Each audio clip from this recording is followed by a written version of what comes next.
AITA for telling my brother that his wife is a terrible mother and ruining their relationship.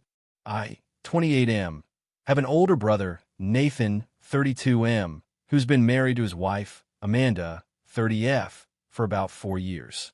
They have 2 kids together, a 3-year-old son, Liam, and a 1-year-old daughter, Ella. I've always gotten along well with both of them, though I've never been super close to Amanda. She's nice enough, but there's always been something about her that rubbed me the wrong way. I just couldn't put my finger on it. But that's not what this is about. The issue started about 6 months ago when I went over to Nathan's place to hang out for the day. I used to visit them often, but it had been a while due to work and personal stuff. I was looking forward to catching up with Nathan, and I wanted to spend time with the kids too, since I hadn't seen them in a while. When I arrived, Amanda was there, and she seemed distracted. She was on her phone the entire time I was there, barely acknowledging the kids or me. I didn't think much of it at first because I know people get busy and sometimes need a break, but then things started to escalate. Liam, their son, came up to her a few times, trying to get her attention by tugging at her sleeve or talking to her, but she would either tell him to go away or ignore him completely. At one point, Liam started crying because she wouldn't let him play with her phone. Amanda snapped at him, saying, "I'm not your damn entertainment." It made me uncomfortable, but I still didn't say anything. I figured it was just a rough moment. Later, I was in the living room with Nathan, and Amanda came in and sat down next to him, still glued to her phone. Nathan tried to talk to her, but she snapped at him too, saying she didn't have time for conversations while dealing with the kids. It was clear that she was pretty frustrated, but I didn't understand why. Nathan seemed fine, and the kids seemed happy enough. But then things took a really bad turn when Amanda told Nathan she needed a break and was going to go out for a couple of hours. He looked a bit taken aback and asked if she was sure. She said she was, and she left. The whole thing seemed off to me, but I didn't want to make a big deal about it.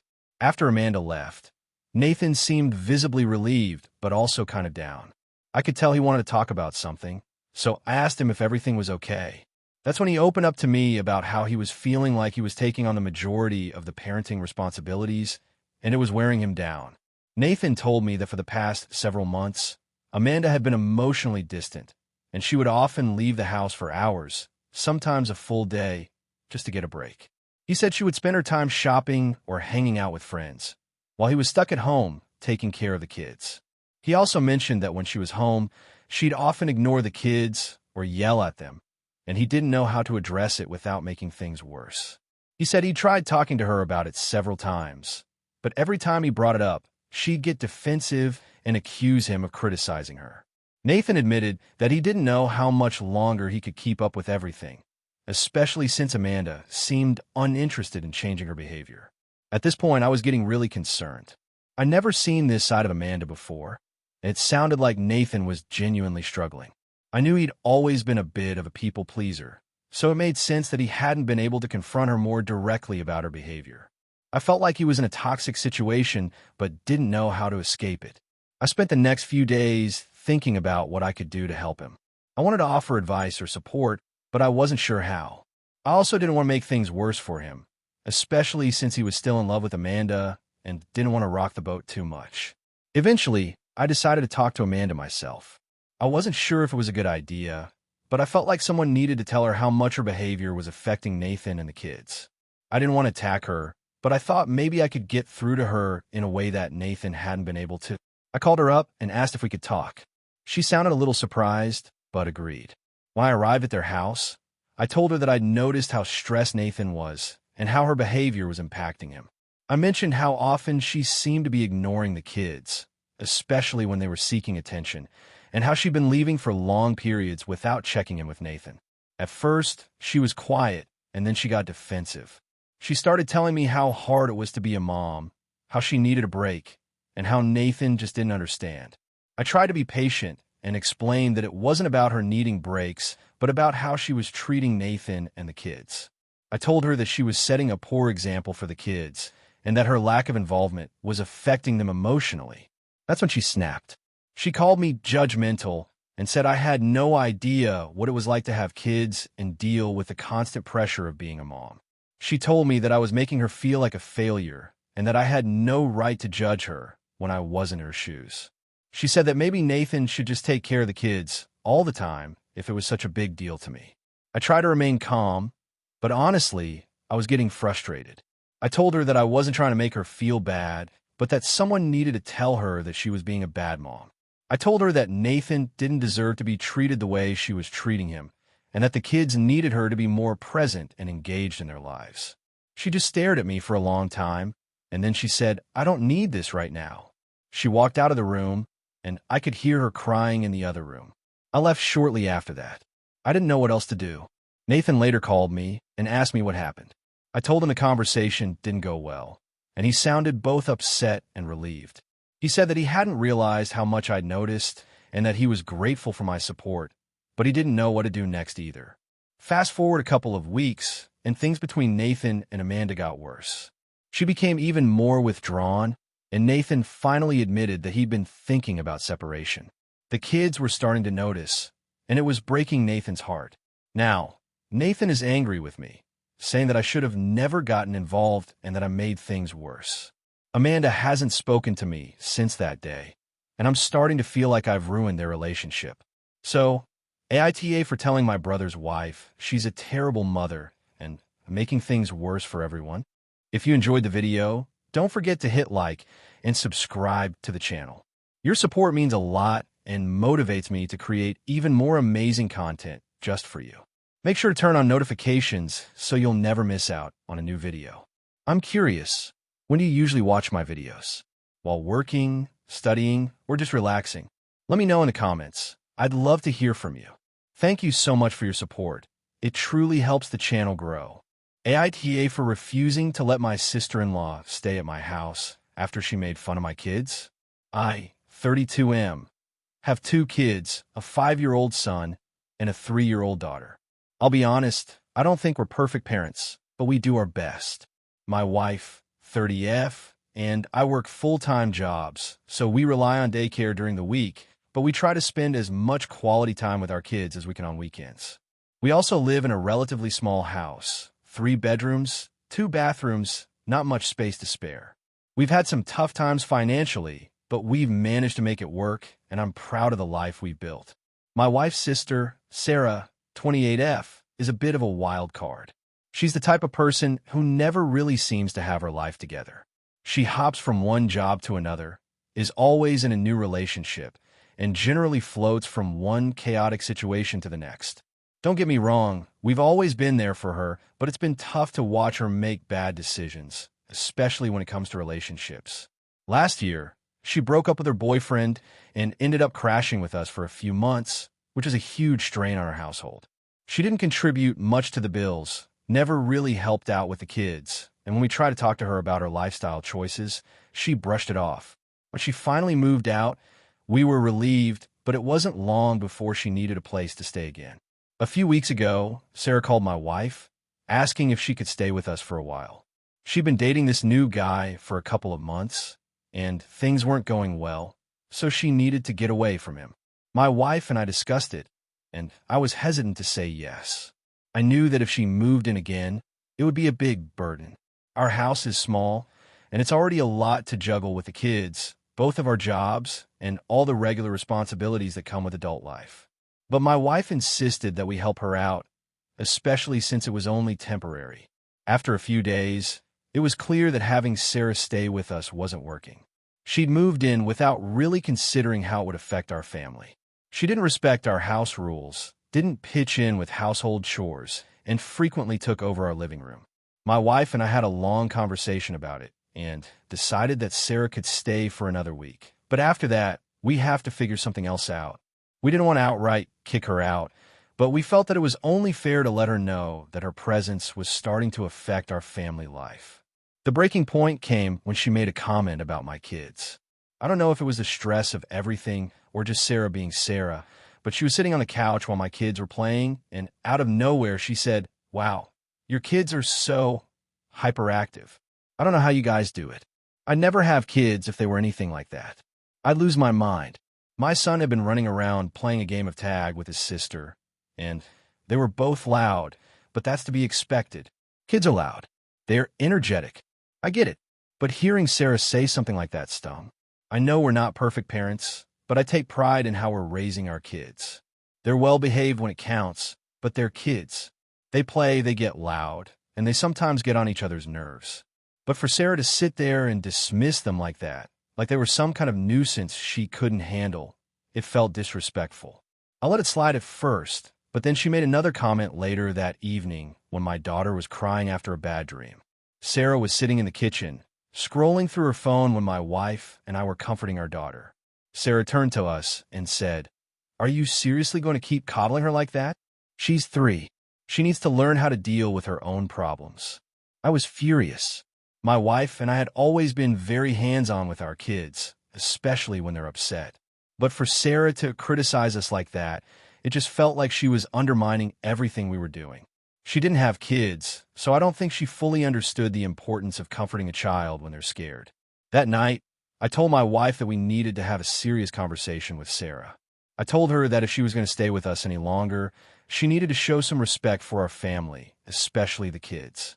I couldn't keep tolerating the disrespect, and I didn't want her creating a toxic atmosphere in our home. My wife agreed, but she wanted to give Sarah a little more time to get her act together. So we waited, hoping things would improve. The next day, I came home from work to find Sarah sitting in the living room again, this time with a bottle of wine in her hand. My kids were running around as usual, but Sarah had her headphones in and was completely ignoring them. I felt my patience running thin. I asked her if she'd seen the kids that day, and she shrugged and said, "They're fine. They're loud, though. I wouldn't mind if they went to daycare full-time. So they could actually learn something." That was it. I couldn't hold it in anymore. I told Sarah that she needed to leave. I said she couldn't stay with us any longer if she was going to treat our kids like that. My wife was upset with me at first, but after talking about it, she understood where I was coming from. We had to put our family first. Sarah was furious when I told her. She started yelling and accusing me of being overprotective, saying I was babysitting the kids and not letting them grow up. She called me controlling and said I was ruining her relationship with her niece and nephew. I told her that if she was really going to make things work with us, she needed to change her attitude, but she didn't seem interested. She left that evening, but not without making it clear that she wasn't happy with how things went down. Now, my wife and I are getting some backlash from my in-laws. They say we're being too hard on Sarah and that we should have just let her stay longer. My wife is caught in the middle, but I feel like I did the right thing. I'm not going to let someone come into my house and disrespect my kids. So, AITA for kicking my sister-in-law out after she made fun of my kids. AITA for refusing to let my sister live with me after her relationship ended. So, I'm in a bit of a dilemma here, and I'm not sure if I'm being too harsh or if my sister is out of line. I'll try to give as much context as I can, but this is going to be a bit of a long one, so bear with me. To give some background, I, 28M, live in a small 2-bedroom apartment in a fairly expensive city. I've been living on my own for a few years now, and I generally enjoy my space. I work from home, and I'm a bit of a homebody. I don't throw parties, and I don't have a lot of guests over, so the apartment is my sanctuary. My sister, Claire, 25F, and I have always been close growing up, but as adults, we've drifted a little. We have different lifestyles, different groups of friends, and we don't see each other as much as we used to, but we still get along fine. Recently, Claire went through a pretty devastating breakup. She had been with her boyfriend for about 3 years, and they were living together. From what I gathered, it was a pretty messy breakup, and she was left completely heartbroken. She's been really struggling emotionally and has been leaning on me a lot for support. A couple of weeks ago, Claire called me up in tears and asked if she could move in with me. Apparently, her ex had kicked her out of their shared apartment, and she had nowhere else to go. She said she had a few friends who might be able to help, but she didn't want to be a burden to them. I could tell she was really distraught, and my first instinct was to help her out, but then I had to think about it more carefully. I'm not exactly in a position to have someone move in with me. My apartment is small, and as I mentioned before, it's just me. The second bedroom is more of an office than anything else, and I use it daily. It's not really a space for someone else to live in comfortably. On top of that, I've always valued my personal space. The idea of having someone living with me full-time, especially when I'm already working from home and constantly in the apartment, really stresses me out. I told Claire that I understood what she was going through and that I felt bad about her situation, but I didn't feel comfortable having her move in with me. I explained that my apartment is really small and I don't have the space to host her. I also mentioned that I needed my space for my own mental health, and it would be difficult for me to have someone living with me, especially during such a stressful time in my life. Claire was really upset by this. She accused me of being selfish and unsupportive, saying that families should help each other out and that I was just turning my back on her when she needed me the most. She said she didn't want to be alone, and this was a major blow to her already fragile state of mind. I tried to explain that I wasn't rejecting her, I just couldn't offer her a place to stay, but she didn't take it well. Since then, she's been distant with me. She's reached out a few times, asking if I've changed my mind, and each time I've reiterated that I can't have her stay with me. She's been staying with a few different friends, but she hasn't seemed happy with the arrangement, and I can tell she's struggling. I've had a few people tell me that I'm in the wrong, that I should just suck it up and help her out. They say family is supposed to come first, and I shouldn't let my own comfort and boundaries get in the way of helping Claire during such a tough time. Others, however, have told me that I'm within my rights to say no, especially considering that I live in a small apartment and have the right to my own space. The thing is, I've tried to help her in other ways. I've listened to her vent, I've helped her find therapy options, and I've even given her some financial support when she asked. But offering my home just feels like too much for me. I don't think it's unreasonable to want to maintain my privacy and not have my living space disrupted, but I also feel guilty for not being more available to her. So, AITA for refusing to let my sister move in with me after a breakup? I just don't know if I'm being unreasonable here. Part of me feels like I should do more, but another part of me feels like I'm not obligated to completely alter my life to accommodate her. AITA for confronting my sister about using my personal belongings without asking. So I, 28F, have a sister, Sarah, 25F, who I've always been close to. Growing up, we shared a lot of things, clothes, books, video games, and it never bothered me much. We always had a kind of unspoken rule. If you're going to borrow something, ask first. If it's something important to the other person, give it back when you're done. Pretty simple, right? I'm not want to make a big deal out of small stuff, but recently, I've started feeling like Sarah's been taking advantage of me. She's always borrowing things without asking, and I've found it to be getting worse over the past few months. She'll take my clothes, makeup, tech gear, and even my personal journals without saying a word. I've had enough.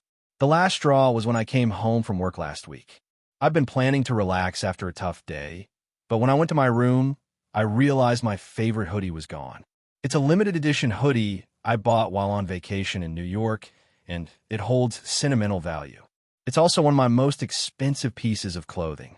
I didn't think much of it at first. Sarah and I live together, so I assumed she borrowed it for a casual outing or just to wear around the house. But when I checked her room, I didn't see it. I went into her room and asked if she'd seen it. Sarah looked at me, confused, and said she hadn't seen it. I immediately felt suspicious, but I didn't want to accuse her of anything outright. I ended up just letting it go for the night, figuring I might have misplaced it. But deep down, I knew I was being played. The next day, I came home from work and found Sarah wearing the exact hoodie. I was shocked. I couldn't believe she would just take it without saying anything, especially because she knew how much it meant to me. I wasn't angry at first, but I felt betrayed. I couldn't hold it in anymore, so I just confronted her. Sarah, are you serious? You took my hoodie again without asking? I've told you before how much that means to me. I said. She shrugged it off, saying, I didn't think you'd mind. It's just a hoodie. You're always so uptight about things. At this point, I could feel my frustration building. I tried to stay calm, but I felt like I had to set some boundaries. I told her, you always take my stuff without asking, and it's really starting to bother me. You need to start respecting my space and my belongings. I'm not your personal closet or storage unit. I'm sick of it. She looked at me like I was overreacting. You're being dramatic. It's not like I'm taking anything valuable or that important to you. I snapped back. It's not about the value. It's about respect. I'm not a doormat. You can't just take my things whenever you want. It's exhausting, and it makes me feel like you don't care about me or my feelings. She then rolled her eyes and said, oh my God, chill out. You've always been such a drama queen. It's not that big of a deal. That's when I really lost it. I told her, well, it is a big deal to me. You need to stop treating me like I'm invisible. I'm tired of you ignoring my boundaries and acting like I'm the one in the wrong for getting upset about it. Sarah got defensive and said I was being unreasonable. You're just trying to pick a fight because you're mad about something else. I don't know why you're making this into such a big deal. I wasn't about to let it slide, so I started listing all the times she'd taken my stuff without asking, pointing out the growing pattern. I mentioned how she'd borrowed my books and not returned them, used my makeup without asking, and even took my laptop once when she was too lazy to get her own. She hadn't apologized or even acknowledged it before, but now that I was calling her out on it, she seemed to get defensive and dismissive. She told me, "You're acting like I'm stealing your stuff or something." I didn't steal it. I just borrowed it, and it's not like I kept it forever. At this point, I felt like we were just going around in circles. I had done my best to communicate calmly, but she wasn't listening. All she did was deflect, call me dramatic, and gaslight me into thinking I was the problem. I told her I was done having this conversation for the night and left to go to my room. The next day, she didn't talk to me at all. It was awkward between us, but I tried to just move on, hoping that the tension would blow over. But it didn't. A couple of days later, she pulled me aside and asked if I was still upset about the hoodie. I told her yes, that I was still upset, and I wasn't going to let her keep walking all over me. She apologized in the most half-hearted way, saying she didn't mean to upset me, but that I needed to stop overreacting. I don't think she gets it. She apologized because I forced her to, but I don't feel like it was genuine. It's clear to me that she doesn't respect my space or my things. It's gotten to the point where I feel like I can't trust her not to take my things without permission. Now, I'm wondering if I overreacted. Maybe I'm just too sensitive about my personal belongings. But I feel like I've been nothing but patient with her, and she's still taking advantage of me. I've tried to explain how I feel, but it seems like she doesn't care unless I make a huge deal out of it. It's also starting to feel like I'm being gaslit into thinking my boundaries don't matter. So, AITA for confronting my sister about using my stuff without asking? Should I have just let it go, or was I right to bring it up? AITA for refusing to let my brother-in-law move in with us after he got kicked out of his apartment? I, 30F, am married to my husband, Ben, 32M, and we've been together for 6 years. We recently bought a house, and everything has been going great until my brother-in-law, Chris, 27M, got into some trouble and asked if he could move in with us. I'm now wondering if I'm the asshole for saying no. To give you some background, Chris has always been a bit of free spirit. He's always been the kind of person who doesn't take life too seriously, jumps from job to job, and has a habit of relying on other people when things go south. Ben and I have always been pretty supportive of him, but we've also had to set boundaries in the past because of his behavior. For example, he's crashed on our couch multiple times after temporary job losses, and I've been the one who usually ends up dealing with his laziness and lack of responsibility. Ben has always been more forgiving, but I've always felt that Chris takes advantage of our generosity. A couple of weeks ago, Chris got into a huge fight with his roommate over rent and other issues. He called Ben and asked if he could move in with us until he figured things out. He told us it would only be for a couple of months, and he promised to pay rent and help out around the house. Ben immediately agreed, saying it would be no problem to let Chris stay with us temporarily. I wasn't happy about it. I didn't want to sound unsupportive, but I knew what this meant. I knew that a couple of months would likely turn into 6 months or longer. I also knew that Chris wasn't great about following through on his promises. He's been in and out of multiple jobs over the years, and he's never been great about paying people back or contributing to household chores. When I brought this up to Ben, he assured me that Chris would be different this time, that he'd learned his lesson, and that he was trying to get his act together. I still wasn't convinced, but I agreed to give it a try for Ben's sake. We don't have a huge house, and our guest room is on the smaller side, but I figured it would be fine. After all, Chris was family, and I didn't want to cause tension by saying no. Ben was really adamant that it would be a short-term thing, and I was hopeful that maybe it would be different this time. The first week Chris moved in, everything was fine. He helped with a few minor things around the house, and he seemed to be on his best behavior. He even paid the first month's rent promptly. But after the honeymoon period wore off, things started to change. He would leave dirty dishes in the sink, forget to take out the trash, and leave his stuff scattered around the house. Ben would try to have conversations with him about pitching him more, but Chris would always have an excuse or would promise to do better and then wouldn't follow through. One night, I came home from work to find Chris playing video games on the couch, surrounded by empty pizza boxes and soda cans. The place looked like a mess, and he had no intention of cleaning it up. I asked him if he could clean up after himself, and he gave me an eye roll and said, "I'll get to it later." I told him that wasn't good enough, and that if he was going to be living here, he needed to contribute more than just paying rent. He seemed to take it personally and got defensive, saying that I was being too uptight about everything and that it wasn't a big deal. Ben was home at the time, and he heard the conversation. He immediately jumped to Chris's defense, saying that I was overreacting and that Chris had been working hard to find a new place to live. Ben told me to let it go and that I was making a mountain out of a molehill. I felt frustrated because I was the one who had to clean up after Chris every time he left a mess, and it was becoming too much to handle. Things got worse over the next couple of weeks. Chris started having friends over at all hours of the night, sometimes even on weekdays, which made it hard for me to get any sleep. The noise would wake me up, and I'd go out into the living room to find Chris and his friends playing video games or hanging out, leaving the place a mess. I didn't feel like I could have any quiet time in my own home. When I mentioned it to Ben, he told me that it wasn't a big deal and that I needed to be more understanding. He said that Chris was just trying to unwind after everything that had happened with his roommate. But the tipping point came a few days ago when I found out that Chris had stopped paying rent. He had promised to contribute $500 a month, which was reasonable given the size of the room he was renting, but when I checked the bank account, I noticed that he hadn't paid for the second month. I confronted him about it, and he said he was waiting for his paycheck and that he'd pay me back soon. That excuse didn't sit well with me, especially because I knew that Chris was still spending money on takeout and ordering new tech gadgets. It felt like he was prioritizing his own wants over his responsibilities, and I had had enough. At this point, I went to Ben and told him that I didn't think Chris should stay with us any longer. I said that I couldn't deal with the mess, the noise, and the lack of respect for our home. Ben was upset and tried to argue that we had agreed to let him stay. I told him that I didn't care about the agreement anymore.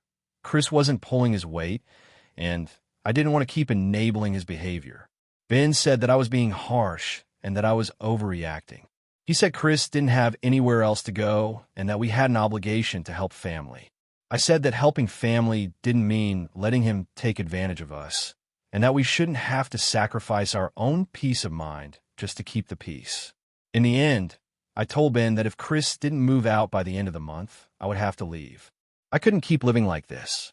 Ben was upset and said I was giving him an ultimatum. I told him it wasn't an ultimatum, it was about setting boundaries and protecting my mental health. Now Ben is furious with me. He says I'm being selfish and that I'm overreacting.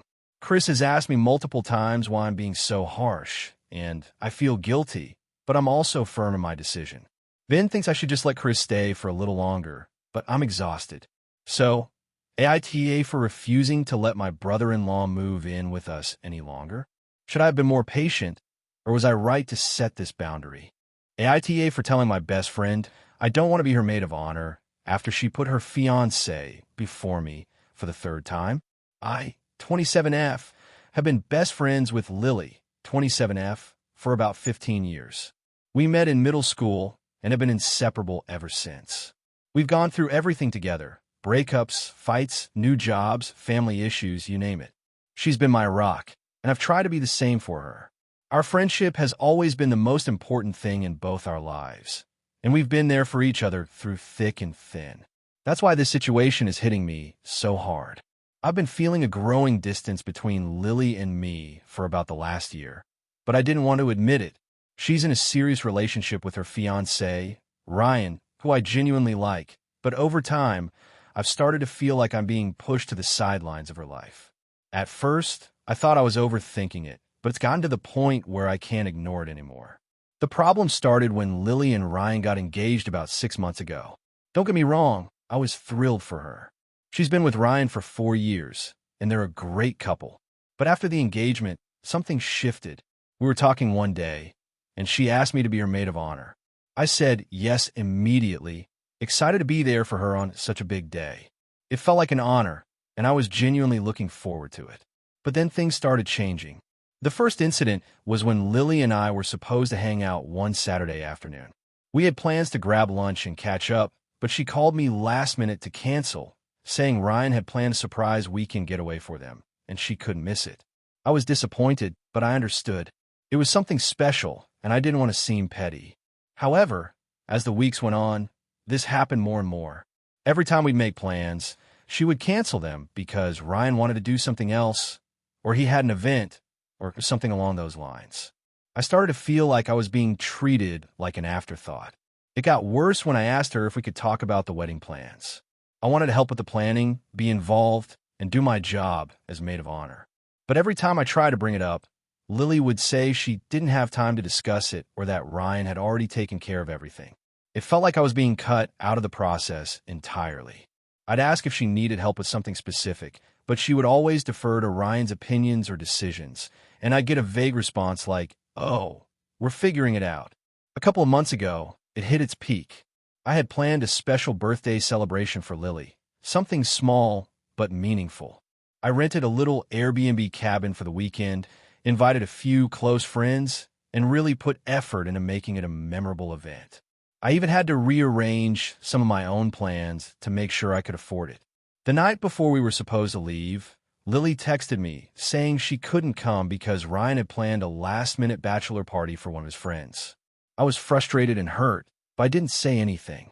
I just tried to let it go and moved on with the weekend. But that was the straw that broke the camel's back. The next time I saw Lily, I tried to keep the conversation light. I didn't want to make it all about the birthday incident, but she could tell something was off. She asked me what was wrong, and I finally snapped.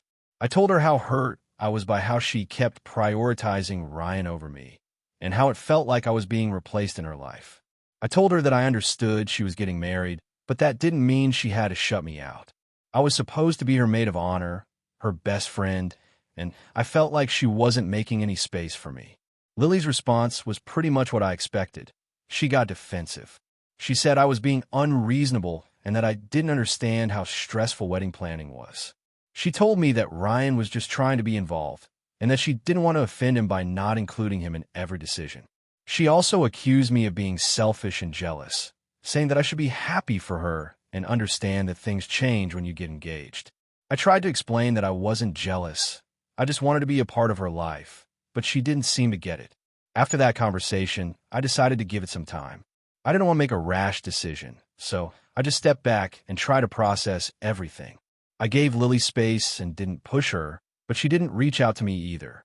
We didn't talk for a few weeks, and I started to feel more and more like I was losing her. Then, last week, Lily called me and asked if we could meet up. When we sat down together, she started talking about the wedding again, and I could tell she was really excited about all the plans coming together. She told me about the dress fitting, the venue, the catering. Everything was moving along, and it felt like she was in her own little world. I was happy for her, but I also felt like an outsider. That's when I finally said it. I told her that I didn't feel comfortable being her maid of honor anymore. I told her that I didn't feel like I was a priority in her life, and I couldn't keep pretending like everything was fine. I told her that I felt like she had chosen Ryan over me time and time again, and that it wasn't fair to me. She was stunned and tried to convince me to change my mind, but I stood firm. I told her I didn't want to be a part of the wedding anymore, and I wasn't sure where our friendship stood. Since then, she's been texting me, asking me to reconsider, and telling me she doesn't want to lose me. But I'm not sure if I'm making the right decision. I feel like I'm stuck between wanting to be a supportive friend and being honest about how hurt I've been. So, AITA for telling my best friend I don't want to be her maid of honor after she put her fiancé before me for the third time. AITA for telling my brother I won't attend his birthday if his girlfriend is there. I, 29M, have a brother, Ben, 26M, who I've always been close with. Growing up, we were partners in crime, always getting into trouble together and having each other's backs. Things have changed a bit as we've gotten older, especially when Ben started dating his current girlfriend, Emily, 27F. Now, I'm not one to judge people based on the surface, but there's something about Emily that just rubs me the wrong way, And it's not just me. Our entire family feels the same. To give some context, Emily and Ben have been together for about 2 years now, and she's always been a bit overbearing. She's controlling, always trying to dictate what Ben does and who he spends time with, and she has this condescending attitude towards everyone in the family. It's not like she's overtly rude or aggressive, but there's always this air of superiority when she speaks to anyone, especially me. She constantly criticizes my lifestyle, my career choices, and even the way I parent my kids. I'm married with 2 children, and it feels like she has this need to make me feel inferior, even though I don't see any reason why she should. There have been multiple instances where Emily has made offhand comments that didn't sit right with me. The first time was at a family gathering, where Emily was talking about how she couldn't understand why anyone would choose to live in the suburbs. She went on and on about how basic suburban life was and how she could never be tied down by kids or boring family obligations. At the time, I let it slide, but it stung a little because she doesn't know what it's like to juggle family responsibilities. She doesn't have kids, and I think that makes her a bit tone-deaf when it comes to family dynamics. The second incident was even worse. Ben invited us to his apartment for a birthday party, and Emily, who had been making passive-aggressive comments about me for months, decided to comment on how unprofessional I looked at the party. I was wearing a polo shirt and jeans, nothing out of the ordinary, but she said it with a tone like I had shown up in sweatpants. She asked if I ever thought about dressing up for once, and how I was so lucky to have a stay-at-home wife who takes care of everything for me, which, by the way, isn't true. That comment made me feel like garbage, especially since I work a demanding job in tech, and my wife does a lot to support me emotionally, but works too. I think the worst part about all of this is that Ben never steps in to defend me. He just lets Emily say whatever she wants, and I've tried talking to him about it, but he always brushes it off by saying, "She's just being blunt, don't take it personally." I try to let it go, but I reach my breaking point during a recent situation. Ben invited me to his birthday party, which I was happy to attend. But there was a condition. Emily said she wouldn't come unless I could guarantee I wouldn't ruin the vibe. She said that I was always bringing bad energy and making things uncomfortable with my negative attitude. At first, I thought she was joking, but after she insisted, it became clear that she was serious. I don't know if she was trying to control the situation or if she genuinely believed I was the problem, but I couldn't take it anymore. I told Ben that if Emily was going to be at the party, then I wouldn't come. I wasn't going to sit there and pretend everything was fine while she belittled me and undermined everything I do. I told him I'd gladly celebrate his birthday, but not with her in the picture. Ben was immediately upset and accused me of causing unnecessary drama. He said it was his birthday and I should be mature enough to put aside my differences with Emily for one night. I told him that I didn't want to ruin his day, but I wasn't going to subject myself to her disrespect anymore. He insisted that I was overreacting and that Emily was just trying to be friendly, which is when I lost my patience and told him that if he really believed that, then I wasn't going to play along. The conversation ended with Ben telling me I was being unreasonable, and he even threatened that if I didn't show up, our relationship would be strained. He said it wasn't fair to put him in the middle of this, and that I was taking it too far. Now, I'm feeling conflicted. On one hand, I know I'm not wrong for wanting to set boundaries with someone who disrespects me constantly. But on the other hand, I'm worried that this is going to damage my relationship with my brother permanently. I've always been close to Ben, and I don't want to lose that, but I also don't think I should just let Emily walk all over me. I try to talk to my parents about it, but they're not exactly thrilled with Emily either. They say I should just suck it up and go to the party for Ben's sake, but they also understand why I feel the way I do. They think I'm justified in not wanting to be around someone who makes me uncomfortable, but they don't want me to ruin Ben's special day either. So, AITA for telling my brother I won't attend his birthday if his girlfriend is there. AITA for refusing to give my parents money to help my brother pay off his debts. I, 27M, have a younger brother, Sam, 24M, who has always been a bit irresponsible with money. Growing up, he was always the one to blow his allowance on video games and snacks instead of saving, and he never really learned to manage his finances properly. He dropped out of college after one semester, claiming it wasn't for him, and then bounced between different part-time jobs while living with our parents. About 2 years ago, Sam ran into some serious financial trouble. He racked up a significant amount of credit card debt and took out payday loans to cover some of his bills. My parents helped him out by paying off some of the smaller debts, but they were clear that they wouldn't be able to keep bailing him out. Sam promised he would get his act together and start paying off the rest of the debt himself. But as time went on, the situation only got worse. Sam eventually moved into an apartment, but it quickly became clear he wasn't living within his means. He was still making poor financial decisions, often using credit cards to cover his rent and basic expenses. He even ended up behind on his rent a couple of months ago, and when the landlord threatened eviction, my parents once again stepped in to help. They ended up paying his rent for a few months while Sam figured things out. I could see the strain this was putting on them, especially since they're not exactly wealthy. My parents both work full-time jobs, but they've always been cautious with their finances. A few weeks ago, Sam called me out of the blue and said he needed help. He explained that he had racked up over $10,000 in credit card debt and was behind on several bills. He had been getting calls from debt collectors, and the stress was overwhelming. He said he was working hard to pay it off, but that he was barely making enough to cover his basic expenses. He asked if I could lend him the money to pay off the debt so that he wouldn't have to deal with the constant harassment from collectors. He promised he would pay me back within a year, but he didn't have a clear plan for how he would actually do that.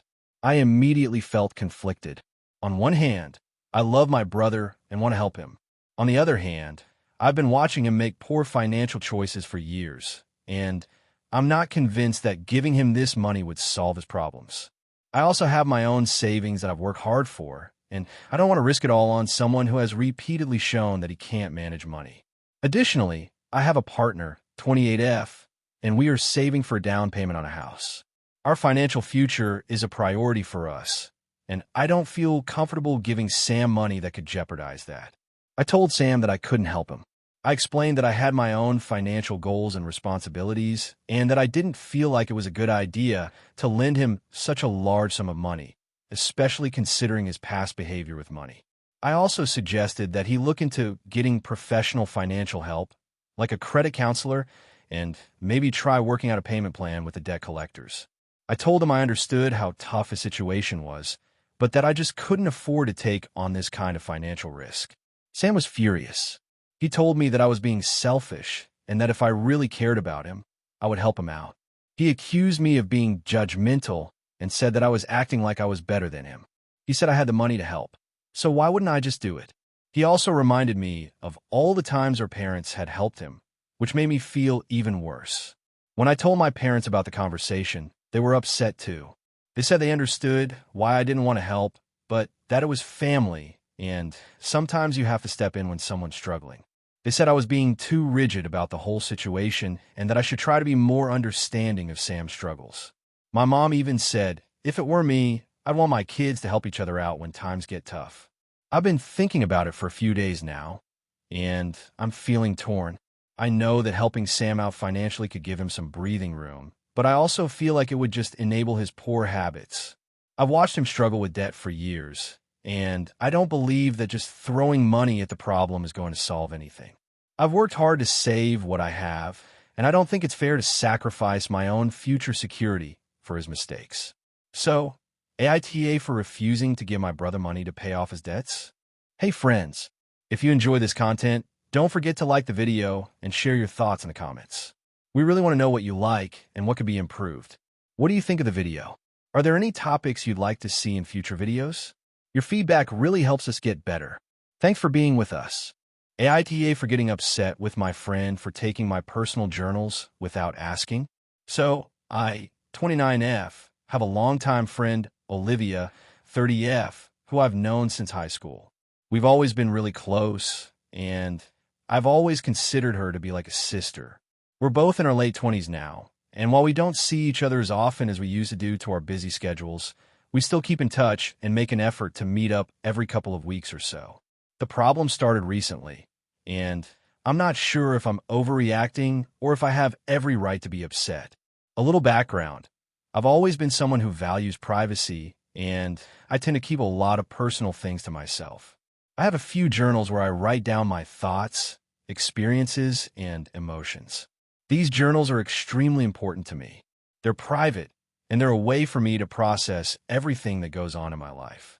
I've been doing this since I was in my teens, and I'm really protective of them. No one, not even my family, gets to read them unless I specifically give them permission. It's just something I've always held to be sacred. So, last weekend, Olivia came over to my place to hang out. We were having a chill day, just talking and catching up. At one point, she asked to use the bathroom, and while she was in there, I was sitting on the couch scrolling through my phone. I didn't think much of it, but when she came back out, she seemed unusually quiet and kind of off.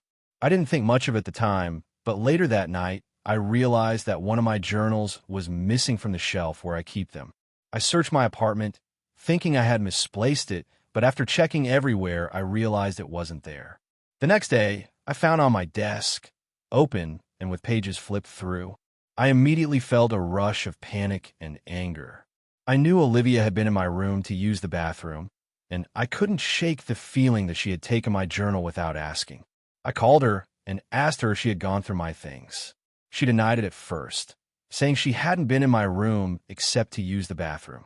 But when I told her I'd found my journal out of place, she immediately started apologizing and admitted that she had taken it. Her reasoning?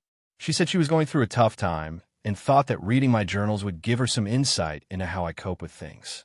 She claimed she didn't mean to invade my privacy, but that she just felt desperate and wanted some help navigating her own feelings. She apologized profusely, but the more she explained herself, the angrier I got. I told her that what she did was a massive breach of trust. I explained how important my journals are to me and how much it hurt to know that she had gone through something so personal without even asking. I told her that if she needed advice or guidance, she could have asked me directly instead of going behind my back like that. It was a complete violation of my privacy, and I couldn't believe she'd done it, especially since we've talked about boundaries like this before. Olivia kept apologizing, but her apology didn't feel genuine. She kept saying, "I didn't mean to hurt you," but she never once acknowledged how wrong it was to take something so personal without permission. She kept making excuses, saying she didn't think it would be a big deal and that she thought I'd be okay with it because we're such close friends. But I kept thinking, how would she feel if I took her private things without asking? Would she be okay with it? I was so upset. I told her I needed some space. I told her that I couldn't just let this slide and that it would take time for me to process everything. I told her I didn't want to see her for a while and that I needed time to cool down. She seemed shocked by my reaction and tried to argue, saying that I was overreacting and that it wasn't a huge deal. She kept saying she didn't mean any harm, but I couldn't stop feeling betrayed. The next few days were pretty tense. Olivia kept texting me, asking if we could talk and apologizing again. She said she understood why I was upset, but that she still didn't fully get why it was such a big deal. She even tried to say that I was overvaluing the journals and that I should let it go because we're friends and friends are supposed to share things. She said she never meant for me to get hurt and that she'd never go through my things again. I'm struggling to decide whether or not I'm being too harsh. On one hand, I've always been protective of my privacy, and I do think what Olivia did was a huge violation of trust. On the other hand, I understand that she's going through a tough time, and I know she's not a bad person. I don't want to hold on to anger forever, but at the same time, I'm not sure how to move forward. I've told her I need time, but I don't know if she fully understands the extent of how hurt I am. I've always been someone who values honesty and communication, but this feels different. I don't think she truly gets why this is such a big deal to me, and I'm struggling with how to express it in a way that she'll understand. I don't want to lose our friendship over this, but I also don't want to just sweep it under the rug. So, AITA for getting upset with Olivia for going through my private journals without asking?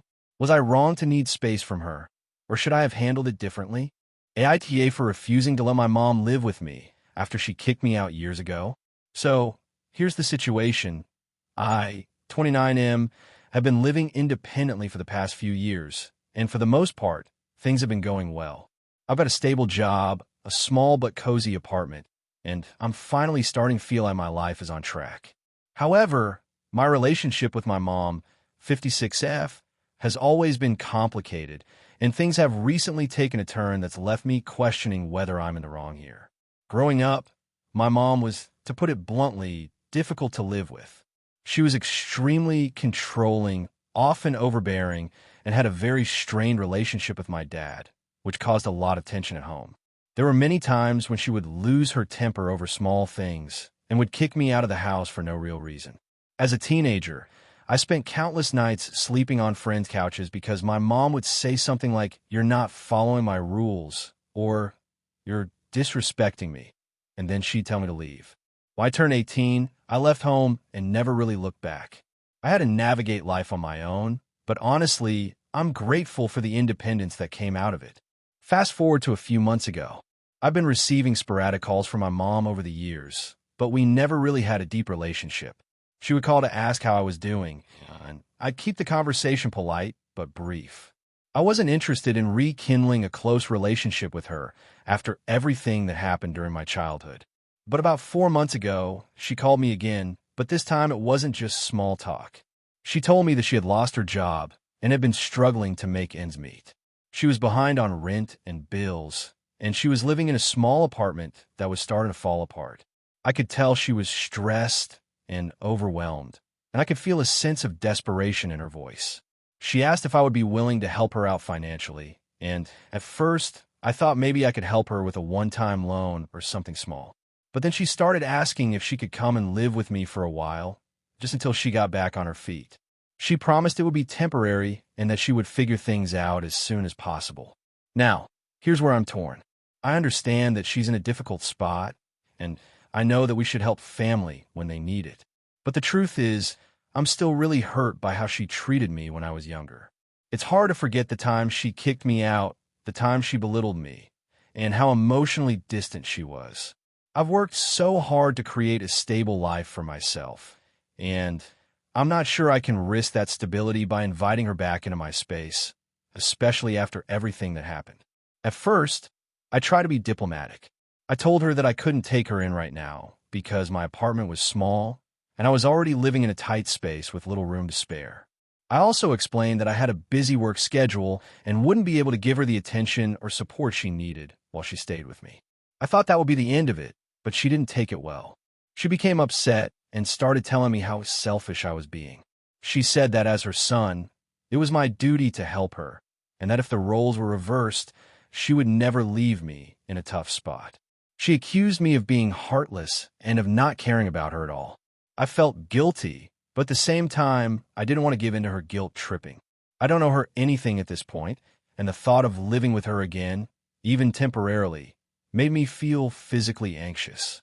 I had already spent years of my life walking on eggshells around her, and I didn't want to go back to that dynamic. But then the pressure started building. She called me every day for the next week, asking if I'd changed my mind. She would send me text messages about how difficult her life was and how much she needed help. I started feeling overwhelmed, and I began to doubt my decision. Maybe I was being too harsh. Maybe I should just let her stay with me for a little while and help her get back on her feet. After all, she's still my mom. One day, I finally gave in and told her that I'd let her stay with me for a short time, but only if she followed some rules. I made it clear that I needed her to be respectful of my space, not interfere with my daily routine, and not expect me to be at her beck and call. I also told her that I would need her to actively look for work and make a plan to move out as soon as possible. She agreed, and we set a date for her to come over. When she arrived, things were fine for the first couple of days. But then the old pattern started to creep back in. She began to criticize my home, my lifestyle, and even my choice of food. She made passive-aggressive comments about my job and how I wasn't living up to my potential. It felt like I was back in my teenage years, being judged and belittled for every little thing I did. I started feeling trapped, like I had made a huge mistake. A week later, I had a breakdown. I couldn't take the tension and constant criticism anymore. I sat her down and told her that I couldn't keep living this way. I said I appreciated her staying with me, but that it wasn't working. I told her she needed to find another place to stay.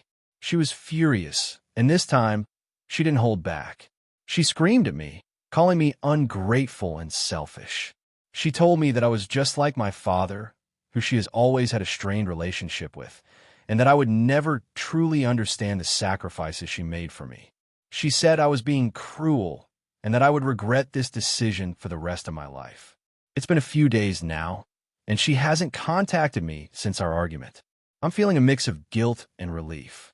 I know I made the right decision for my mental health and well-being, but part of me feels like I've let her down. She's my mother, and I feel like I should have been more understanding. But I just can't keep sacrificing my own peace for someone who's hurt me so much in the past. So, AITA for refusing to let my mom live with me after she kicked me out when I was younger and treated me badly.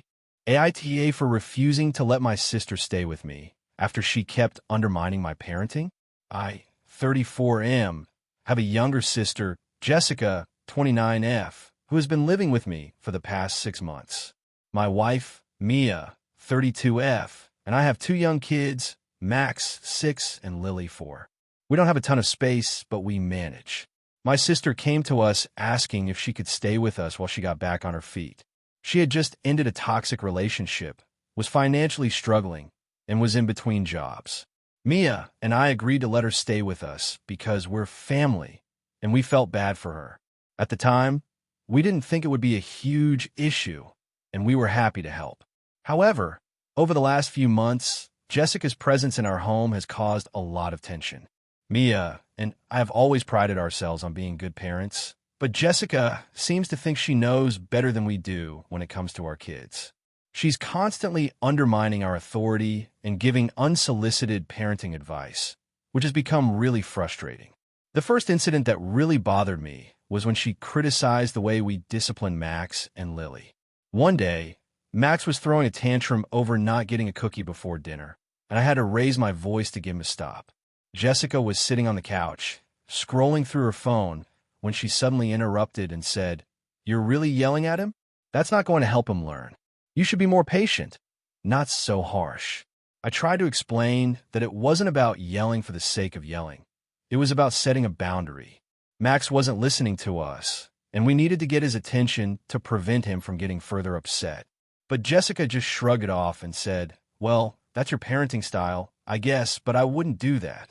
I let it go, figuring maybe she didn't fully understand the dynamics of parenting a toddler, but it was clear that Jessica was starting to get more comfortable offering her opinions on how we were raising our kids. It wasn't just Max either. She started making little comments about Lily too, especially when we tried to enforce bedtime. Our kids have a pretty consistent bedtime routine, but Jessica would often stay up late watching TV or on her phone, which would disrupt the kids' sleep schedule. One night, I asked her to be more mindful of the noise after 9 p.m. since we were trying to get the kids down, and she rolled her eyes and said, "It's not the end of the world if they don't go to bed exactly on time. They're kids. They'll be fine." Mia and I agreed that we needed to set some boundaries with Jessica, but things just got worse. The tipping point came a few weeks ago when Max started acting out at daycare. He was getting in trouble for being disruptive, not listening to his teachers, and generally not following the rules. As parents, Mia and I were concerned, so we decided to implement a reward system at home to encourage better behavior. If Max earned enough stars for good behavior, he'd get a special treat or activity. Jessica overheard me explaining the system to Max and immediately jumped in, saying, "You really think a reward system is going to fix this? You're just bribing him to behave. You should be focusing on teaching him the value of doing the right thing, not just rewarding him for doing what he's supposed to do." I was taken aback by her comment because, as far as I was concerned, the reward system was a positive reinforcement technique that worked for our family.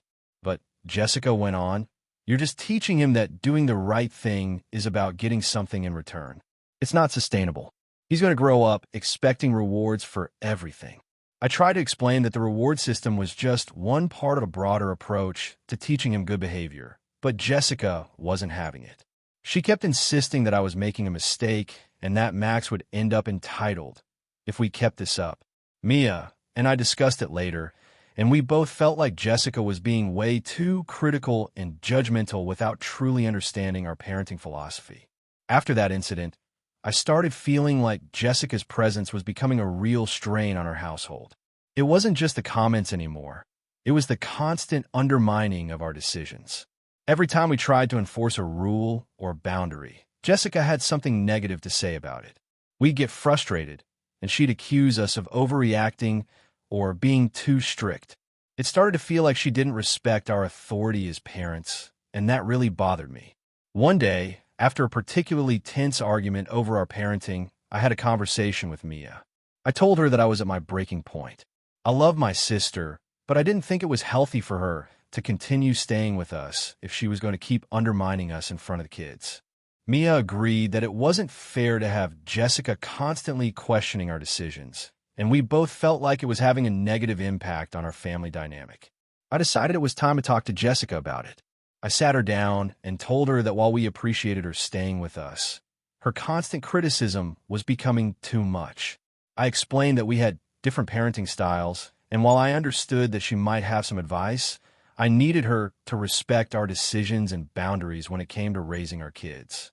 I told her that it was affecting our relationship, and if it continued, we'd have to rethink her living situation. Jessica was immediately defensive. She said that I was being too sensitive and that she was just trying to help. She claimed that she had experience with kids because she had babysat a lot in the past and had studied child development. I tried to explain that it wasn't about experience. It was about respect. I needed her to respect our choices and our way of doing things, even if she didn't agree with them. The conversation didn't go well. Jessica accused me of being controlling and said I was overreacting to everything. She told me that I was acting like a perfect parent and that I needed to let go of my ego and accept that other people might know better. She even said that I was blowing this out of proportion and that I was being unfair by making her feel unwelcome in her own brother's house. At this point, I was fed up. I told her that we had done everything we could to help her, but it was clear that the situation wasn't working. I told her she needed to find another place to stay. Jessica was hurt, but she didn't seem willing to change her behavior. She left the house that evening and has been staying with a friend ever since. Now, our family is divided. My parents are upset with me for kicking Jessica out, and they think I should have been more patient with her. They believe I'm being too harsh and that family should always come first. Mia supports me, but I'm starting to feel guilty. I know I set a boundary, but was I wrong to prioritize my family's well-being over my sister's needs? So, AITA for refusing to let my sister stay with us after she kept undermining my parenting? AITA for kicking my friend out of my house after they repeatedly insulted my girlfriend? I, 30M, have a close friend, Mark, 31M, who I've known since college.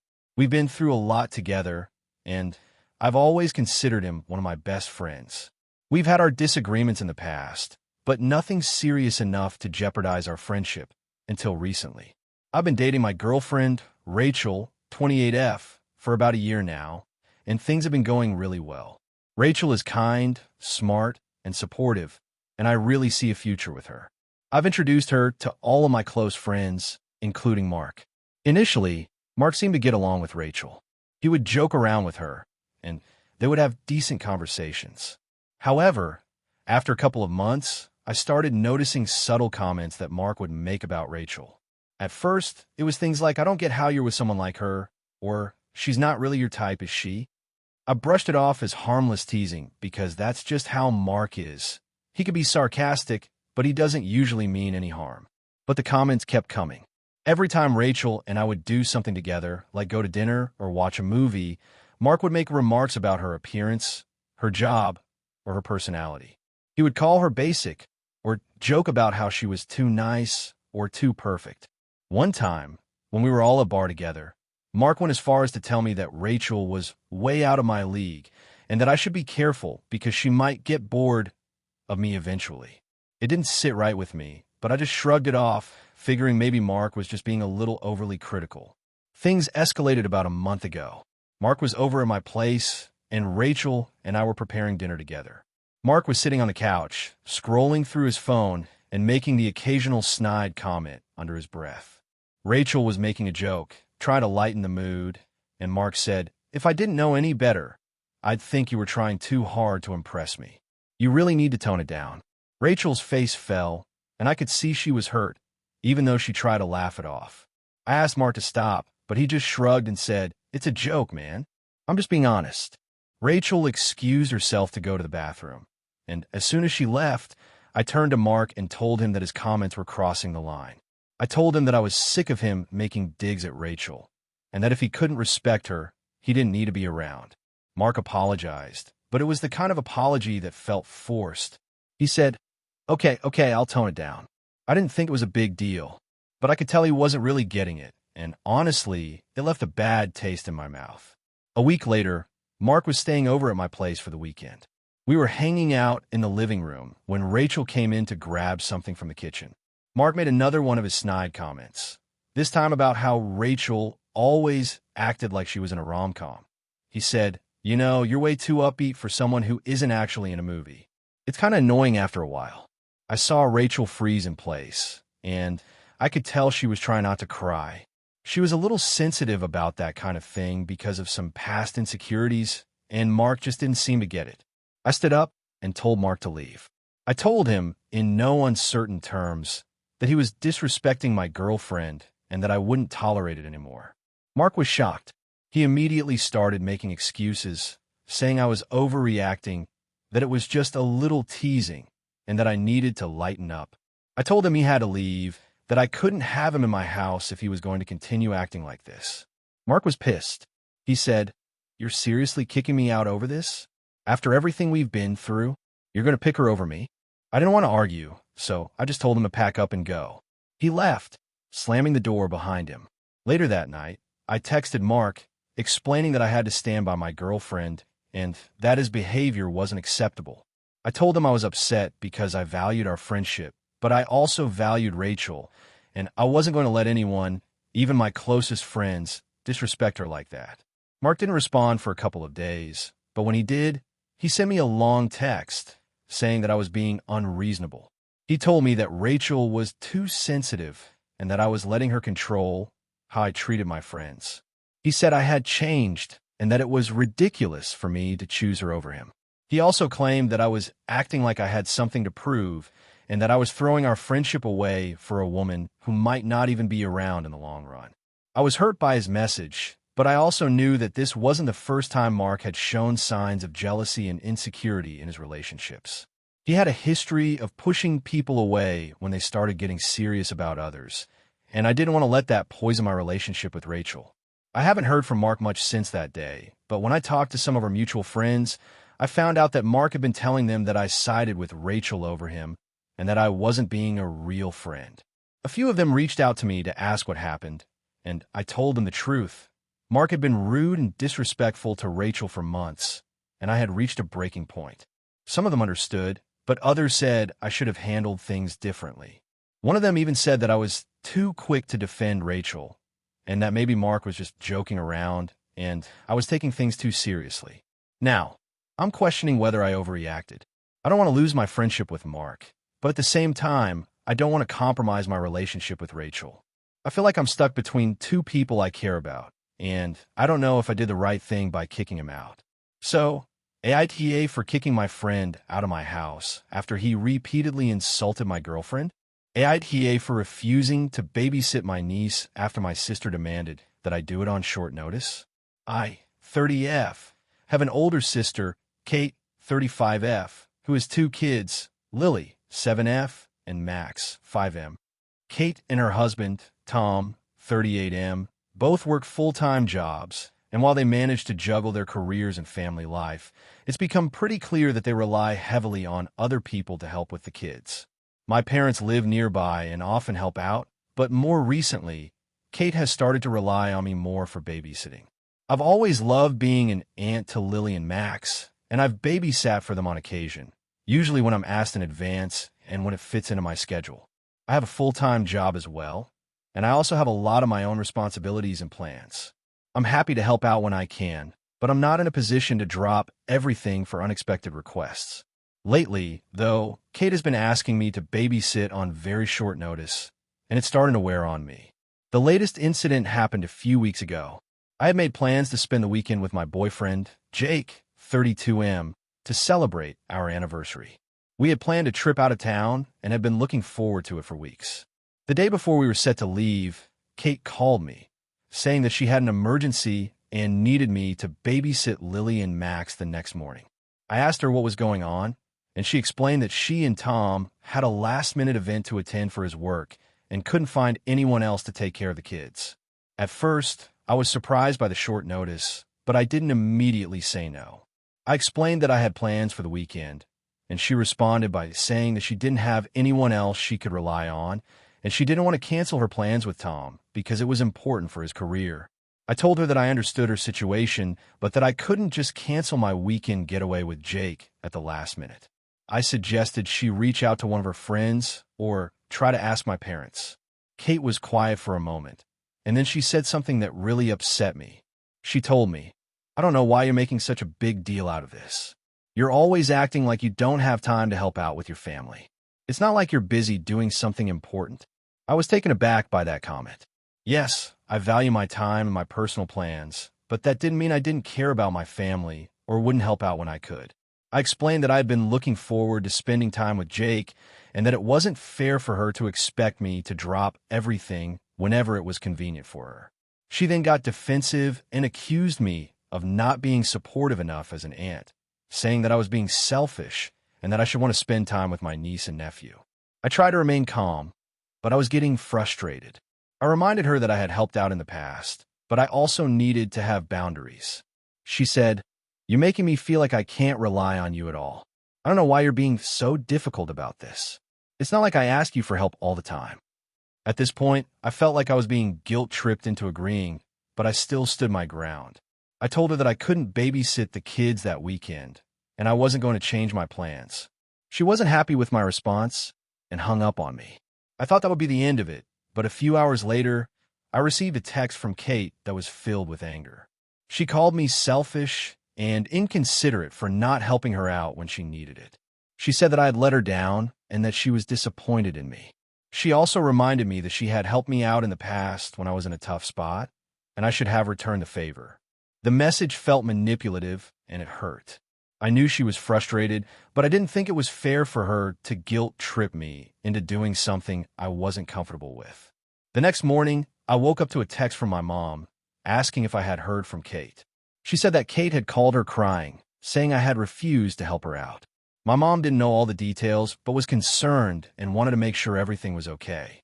I explained the situation to my mom, and she said that she understood where I was coming from, but also pointed out that Kate was under a lot of stress.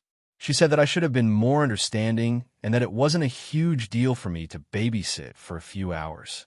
She suggested I apologize to Kate and try to smooth things over. I felt really torn. I understand that Kate was under stress, but I also felt like I was being treated unfairly. It wasn't as if I had never helped her out before, and it wasn't as if I had no other plans. I explained to my mom that I wasn't going to apologize for prioritizing my own needs and my relationship with Jake. I didn't want to be made to feel guilty for setting boundaries. Kate and I didn't speak for several days after that. She eventually sent me a text, apologizing for being harsh, but also telling me that she was still upset. She said that she didn't understand why I couldn't have just helped her out this one time. She claimed that I was acting like my plans were more important than her family's needs, and she felt like I was choosing my boyfriend over my niece and nephew. She also said that I was being unreasonable for expecting her to always tiptoe around my schedule when she needed help. I responded, telling her that I loved my niece and nephew, but I also had the right to take time for myself and my own plans. I reminded her that I had already been a good sister and aunt in the past, but I wasn't going to let her take advantage of my time. After a week of not talking, Kate reached out again, and we had a long conversation. She admitted that she had overreacted and that she appreciated my honesty. She said she had been stressed out about work and hadn't been thinking clearly, but that she was sorry for making me feel guilty. I accepted her apology, but I made it clear that I needed her to respect my boundaries going forward. She agreed, and we've been on better terms since then. However, I still feel conflicted. While I understand that Kate was stressed and could have used my help, I also think that she should have been more understanding of my own plans and boundaries. I don't regret sticking to my decision, but I wonder if I could have handled it differently to avoid hurting her feelings. So, AITA for refusing to babysit my niece after my sister demanded that I do it on short notice. AITA for refusing to lend my sister-in-law money after she lied about her situation. I, 35M, have been married to my wife, Clara, 32F, for 6 years. Clara has a sister, Sarah, 29F, who we have a pretty complicated relationship with. On the surface, Sarah is friendly, but I've always felt there's a lot of manipulation and dishonesty under the surface, especially when it comes to money. A little background. Clara and I don't have a ton of disposable income, but we manage.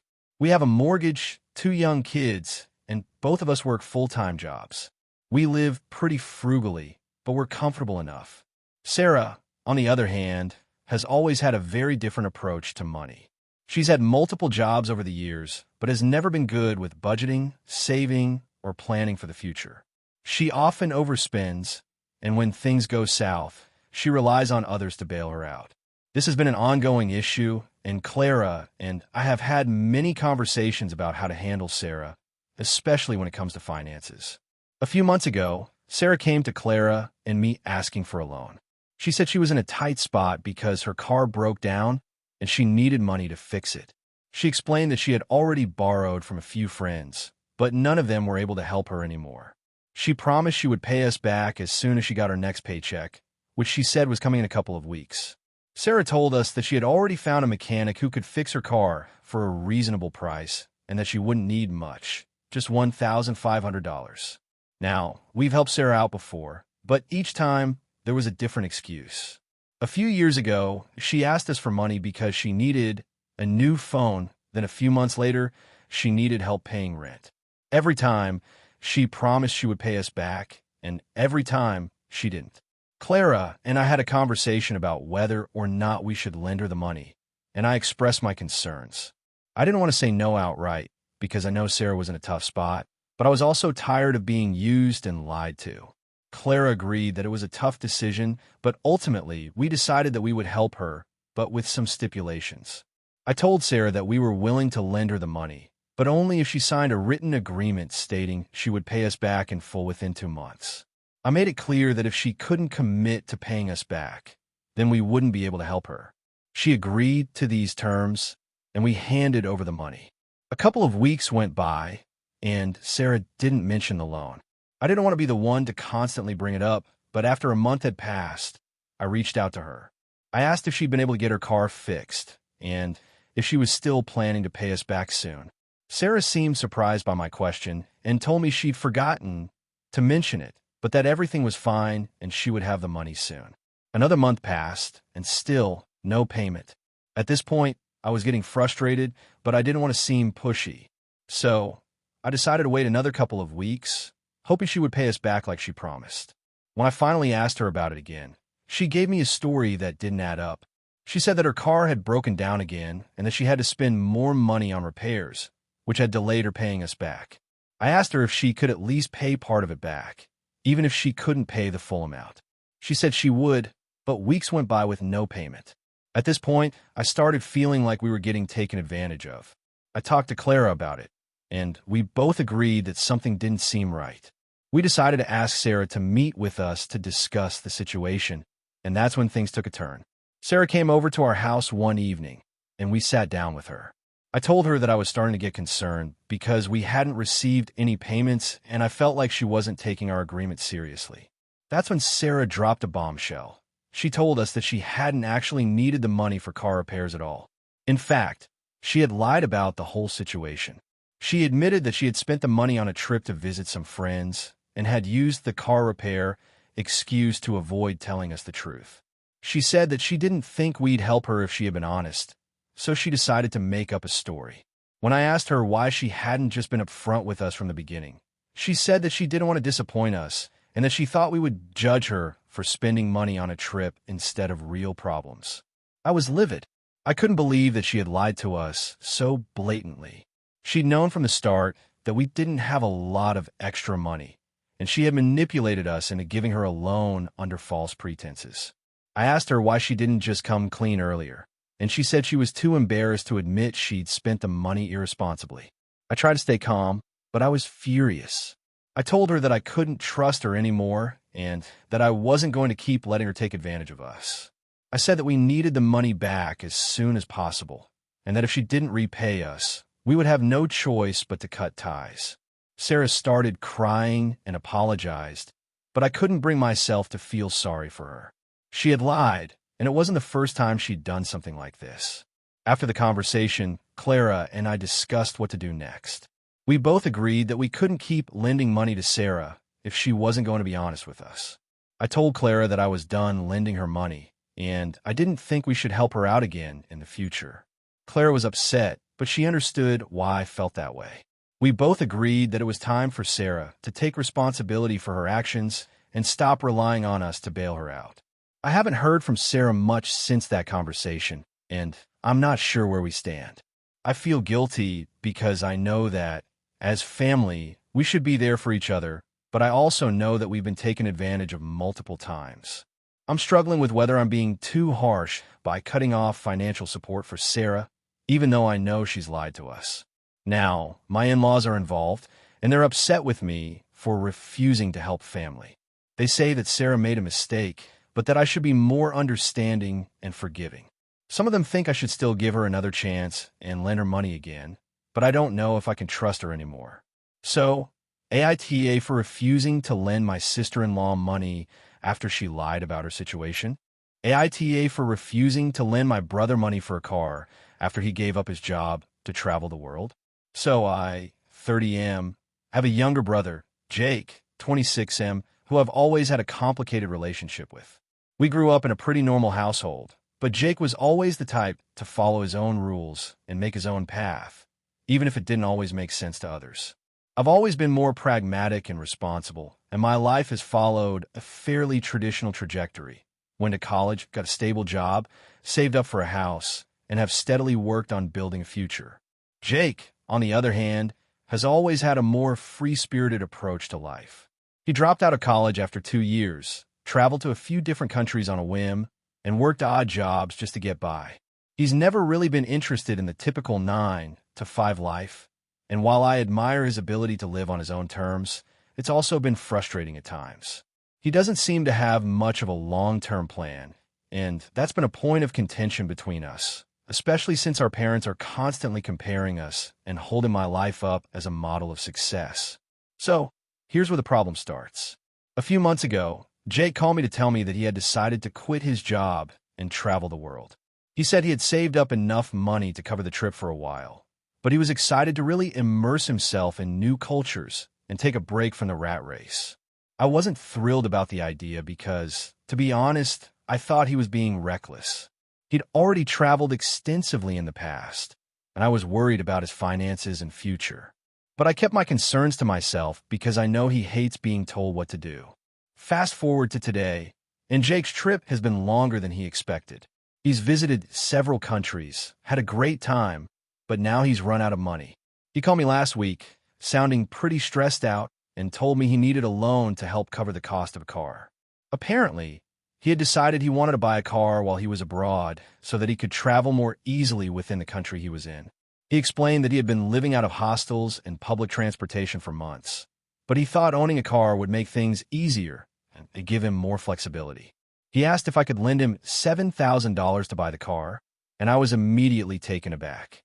I asked him why he hadn't thought about the long-term financial impact of quitting his job and leaving for such an extended period, especially when he didn't have a solid plan for how he was going to support himself. He got defensive and said that he didn't regret his decision to quit his job or travel, and that I shouldn't try to make him feel bad about his choices. He said that he would pay me back eventually, and that a loan from me was the best option because he couldn't get a loan through a bank due to his current financial situation. Now, here's where I'm torn. I've always been supportive of Jake's decisions, even when I think they're irresponsible, but this just feels like too much. He made the choice to travel, and he's now asking me to bail him out of a situation he created. The way he's asking for money is almost like he expects me to help him without question, and I'm not sure if that's fair to me. I've worked hard to get where I am, and I've made responsible decisions throughout my life. I don't think it's unreasonable for me to expect Jake to take some responsibility for his own actions, especially when it comes to finances. I told Jake that I couldn't lend him the money. I explained that I didn't feel comfortable giving him a large sum when I didn't believe it was a sound financial decision. I also told him that I didn't want to enable his lack of planning and that he needed to find a way to handle the situation on his own. I offered to help him come up with a plan to get back home and figure out his next steps, but I made it clear that I couldn't give him any money. Jake was furious. He said I was being unsupportive and that I didn't understand his dreams and the way he wanted to live his life. He accused me of only thinking about stability and never understanding his desire for adventure. He also said that I was being a typical boring older brother and that I didn't get how important his freedom was to him. The conversation ended with him hanging up on me, and I haven't heard from him since. Since then, I've been feeling a bit guilty, but I still believe I made the right choice. I can't help but feel that Jake is always expecting me to clean up his messes, and I don't think that's a healthy dynamic. But at the same time, part of me wonders if I should have been more understanding of his situation and try to find a way to help. Our parents have weighed in on the situation too, and they're actually upset with me. They think I should have helped Jake because, in their eyes, family is supposed to support each other no matter what. They've always had a soft spot for Jake and have been more lenient with him when it comes to his life choices. They think that my refusal to help him will drive a wedge between us and will make Jake resent me. This makes me even more conflicted because I don't want to cause any lasting damage to my relationship with him. So, AITA for refusing to lend my brother money to buy a car after he quit his job to travel the world, even though I don't agree with his decisions. I understand that he wants to live his life on his terms, but I just can't support his reckless financial choices anymore. AITA for refusing to babysit my niece after my sister ignored my boundaries. I, 32F, have a sister, Mia, 28F, who has a daughter, Lily, who just turned 4. Mia and I have always had a somewhat strained relationship, but it became especially complicated after she had Lily. I love my niece to death, but Mia has a tendency to overstep my boundaries, and I'm starting to feel like I'm constantly being taken for granted. To give some context, I've always made it clear that I'm not interested in babysitting on a regular basis. I have a demanding job, a busy social life, and I just don't feel comfortable taking on the responsibility of looking after a toddler. Mia knows this, and we've had conversations where I've expressed that I'm happy to help out in emergencies, but that it would need to be rare. I don't want to be the default babysitter just because I'm family, and I've told her that I expect her to respect that boundary. The problem started a couple of months ago when Mia and her husband, Ben, 30M, asked if I could babysit for a night so they could go out for their anniversary. I had no problem with that. It wasn't an emergency, and I knew it was something they'd been planning for a while. I agreed to watch Lily for a few hours and made sure to set clear expectations, such as the time I would be dropping her off and the time I would need to leave. Everything went smoothly, and I didn't mind doing it at all. A few weeks after that, Mia asked me to babysit again, but this time I felt a little hesitant. I had a lot on my plate at work and a few personal commitments that I didn't want to cancel. I was in the middle of a major project and couldn't afford to lose any time, so I told Mia I wouldn't be able to babysit. I suggested she reach out to someone else or hire a sitter. She seemed fine with that, and I thought that was the end of it. But then, a week later, Mia texted me asking if I could take care of Lily for a whole weekend because she and Ben had last-minute plans for a getaway. I was immediately taken aback. First of all, this was a much bigger commitment than I had agreed to before. I don't mind helping out for a few hours, but a whole weekend with a toddler? That felt like way too much to ask. I told Mia that I wouldn't be able to do that because of my work schedule and personal plans. I reiterated that I'm happy to help, but I wasn't in a position to be a full-time caregiver for the weekend. Mia didn't take it well. She texted me back with a passive-aggressive tone, saying, "I guess I'll have to figure something else out then. I thought you'd be more understanding since you're Lily's aunt." I tried to explain again that I love my niece, but that I have other obligations, and I couldn't drop everything just to watch her. A couple of days later, Mia called me. She was upset, and I could tell she was frustrated. She told me that I was being selfish and that family should be there for each other. I told her that I didn't think it was fair to expect me to take on such a big responsibility when I had already made it clear that I couldn't babysit regularly. She then went on about how she and Ben never get any time alone and how much she needed a break. I totally understood that, but I told her that wasn't my problem and that I wasn't comfortable with the arrangement. That's when things took a turn. Mia started saying things like, "Well, I guess I'll just have to find a stranger to watch Lily then, because you clearly don't care about us, and I didn't know. I had to beg you to help with your own niece. I tried to explain that I wasn't trying to be hurtful, but that I had my own life and boundaries. She didn't want to hear it, and the conversation ended with her telling me I was a disappointment and that I was letting her down. I didn't know how to respond. I felt torn because I want to be supportive of my sister, but I also don't want to be forced into doing something I'm not comfortable with. A few days later, Mia reached out to me again, this time apologizing for how she'd acted. She said she was just really stressed out and that she didn't mean to lash out at me. I accepted the apology, but I made it clear that I still wasn't comfortable with being the go-to babysitter. I reiterated that I'd help in emergencies, but not on a regular basis. Fast forward to last weekend. I got a text from Mia asking if I could watch Lily while she and Ben went out for dinner. This was the third time in a month she had asked me for help, and I was already feeling overwhelmed. I had a busy weekend planned, and the thought of adding another babysitting request to the mix made me anxious. I told her that I wasn't available and that she should find another solution. Mia didn't take this well. She started texting me passive-aggressive messages like, "Guess I'll have to cancel my plans again," and "It's nice to know where I stand." I tried to stay calm and explain that I wasn't saying no because I didn't care about her, but because I had my own needs and boundaries that I had to respect. I told her I loved Lily and would happily spend time with her when I could, but I couldn't keep dropping everything to babysit. Mia's response was, "If you really loved Lily, you'd make more of an effort. But it's clear you only care about your own life. I don't know why I even bother asking you anymore." This time, I was really hurt. It felt like she was trying to manipulate me into feeling guilty for not agreeing to watch her daughter. I immediately called Ben, hoping he would be able to talk some sense into Mia. I explained to him that I had made it clear I couldn't babysit regularly and that I had a right to set boundaries. Ben agreed with me and said that Mia was being unreasonable, but that didn't make me feel any better. Mia still hasn't fully apologized. She keeps saying that she's disappointed in me, and I can tell she's upset. I'm now questioning whether I was too harsh in setting my boundaries or if I'm right to stand my ground. I feel like I'm being unfairly blamed for not being available all the time, but at the same time, I do understand that Mia needs help. So, AITA for refusing to babysit my niece after my sister ignored my boundaries? I love Lily and would do anything for her, but I don't want to be expected to sacrifice my time and energy every time Mia and Ben need a break. Am I being selfish, or am I right to say no? Thank you for watching until the end.